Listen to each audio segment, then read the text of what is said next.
The word, and I will stay exactly where I am. How could you do this? I have news that can't wait. You here to arrest me? I want to tell you what happened. That's the last thing you want to do. Can you hear me? Eddie!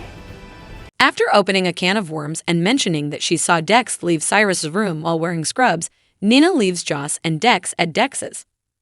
Joss queries Dex over the event that Nina brought up. Dex acknowledges that Sonny gave him the order to murder Cyrus in the hospital.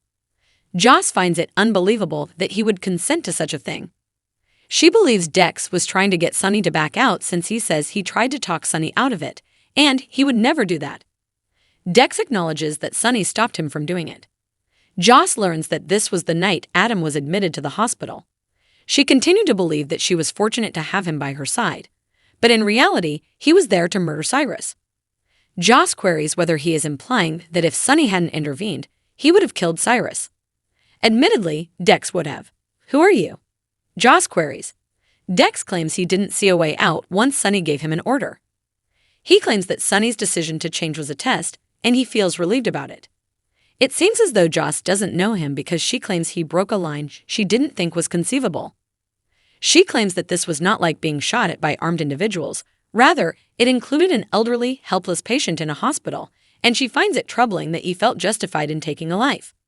Says he's killed people previously. She has placed him on a pedestal in her mind, knowing that he has, and never thought he would be cool with something like this. She sobs because everything has changed and she is no longer able to do this.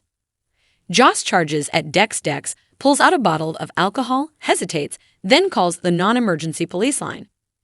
Trina gets to work at the gallery and is reminded of Paris by a particular artist. Ava fears that at this moment, being here isn't benefiting Trina. Trina is unsure of what can assist her. Trina is informed by Ava that she needs to give herself time to get over this. Further, is Carly being shielded from jail time by Jason? Nana shows up, upset, hoping Ava has time to talk.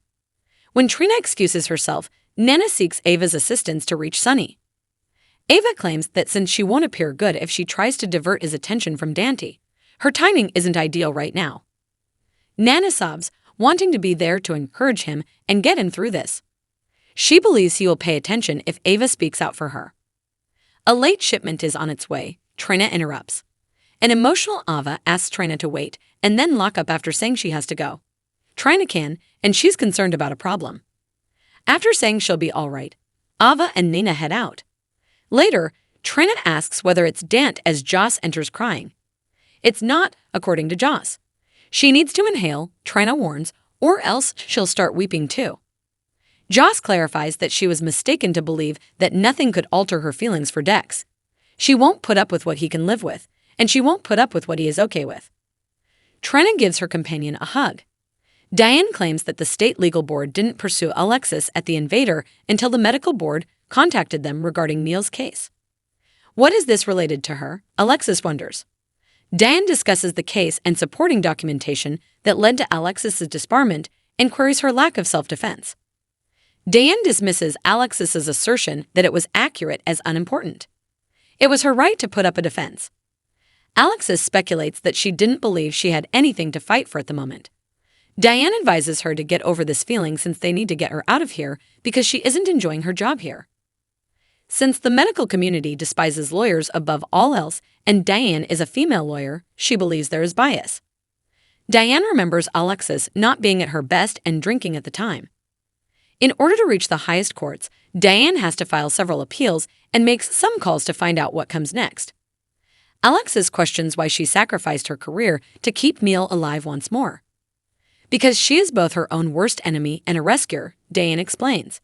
Though she still cheers for the underdog, Alexis hopes she is no longer that person. Diane will initiate the procedure of having her support herself. She also advises Alexis to only sleep with attorneys rather than doctors. "Get rid of that gossip columnist that came after me," is the last thing Diane says to her. Marshall questions why he was given the incorrect diagnosis and whether he needed to be mentally sick in order to be experiencing the emotions he experienced at the time in Kevin's hospital office. Kevin informs him that he has recently made a mistaken diagnosis. Kevin notes that although medicine has advanced significantly since its inception, it has also made numerous blunders. Being a more recent science, psychiatry has also had mistakes.